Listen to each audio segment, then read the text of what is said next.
नमस्कार, मी वैशाली। आज मी तुम्हाला थोडक्यात अशी शाकंभरी नवरात्री उत्सवाची माहिती आणि त्याबद्दलचे महत्त्व सांगणार आहे।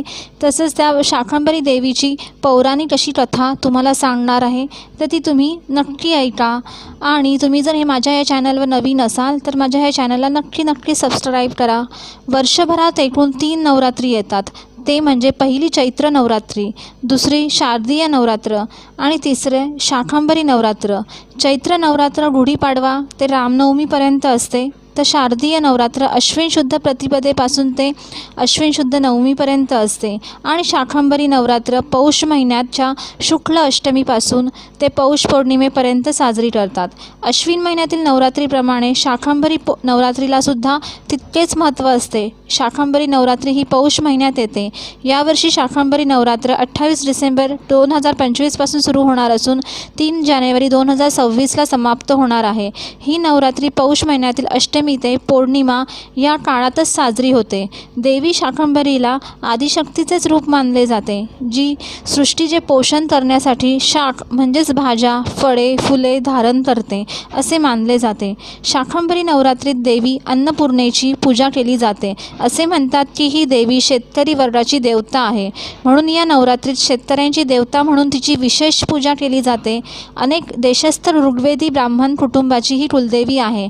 या देवीला बनशंकरी देवी असे सुद्धा नाव आहे। या देवीला 100 डोळे होते, म्हणून या देवीला शाकंभरी देवी म्हणतात। या नवरात्रीत सुद्धा घट बसविले जातात आणि शेवटच्या दिवशी घटाचे विसर्जन केले जाते। या देवीची आपण प्रार्थना करूया। या देवी सर्वभूतेषु शुद्धारूपेण संस्थिता, नमस्तस्यै नमस्तस्यै नमस्तस्यै नमो नमः।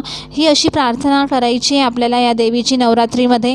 या दिवशी सकाळी लवकर उठायचं आहे, सर्व नित्यक्रम करून आंघोळ करायची आहे। आता पूजा कशी करायची ते मी तुम्हाला सांगणार आहे। तर एक पाट किंवा चौरंग घ्यायचा आहे, पाटावर लाल रंगाचे वस्त्र अंथरायचे आहे।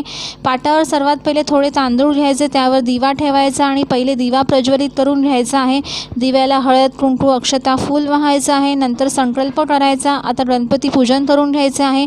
त्यासाठी ताम्हणमध्ये गणपती बाप्पांची मूर्ती घेऊन त्यावर पहिले पाण्याने, नंतर पंचामृताने व पुन्हा पाण्याने अभिषेक करायचा आहे व ही मूर्ती पाटावर थोडे तांदूळ घेऊन त्यावर ठेवायची आहे। गणपती बाप्पांना गंध, अक्षता, फूल वाहायचे आहे।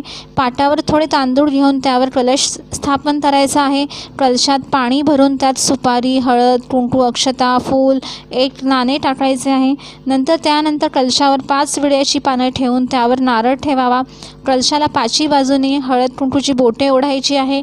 नंतर अन्नपूर्णा देवीची सुद्धा अभिषेक करून पाटावर तांदूळ घेऊन तांदूळावर ठेवायची आहे। नंतर अगरबत्ती, धूपने ओवाळून आरती करायची आहे। पौष पौर्णिमेला देवीला 60 भाज्या आणि 60 कोशिंबिरीचा नैवेद्य दाखवण्याची सुद्धा प्रथा आहे। तसेच काही ठिकाणी देवीला कमीत कमी 60 भाज्या आणि जास्तीत जास्त 108 भाज्यांचा नैवेद्य दाखविला जातो, म्हणूनच या पौर्णिमेला शाकंभरी पौर्णिमा असे म्हणतात। तर आपण शाकंभरी देवीची कथा ऐकणार आहोत। तर पृथ्वीवर दुर्गमासूर नावाचा राक्षस राज्य करीत होता। तो अत्यंत बलवान आणि पराक्रमी होता। दुर्गमासुराने दृष्टनीतीचा अवलंब करण्यासाठी ब्रह्मदेवाला प्रसन्न करण्यासाठी तप केले आणि ब्रह्मदेवांना संपूर्ण वेदांचे ज्ञान माझ्याकडेच असावे असा वर मागितला। तेव्हा ब्रह्मदेवांनी तथास्तु असे म्हणाले। या वरदानामुळे शक्तिसंपन्न बनलेला दुर्गमासूर हाहाकार करीत आला आणि त्याने सर्वांचा पराभव केला। संपूर्ण जगावर अन्यायाची, असत्याची सत्ता मग सुरू झाली। पृथ्वीवरील सर्व अन्नधान्य, फळे आणि जलस्रोत हिरावून घेतले। यामुळे पृथ्वीवर भीषण दुष्काळ पडला। लोक उपाशी मरू लागले।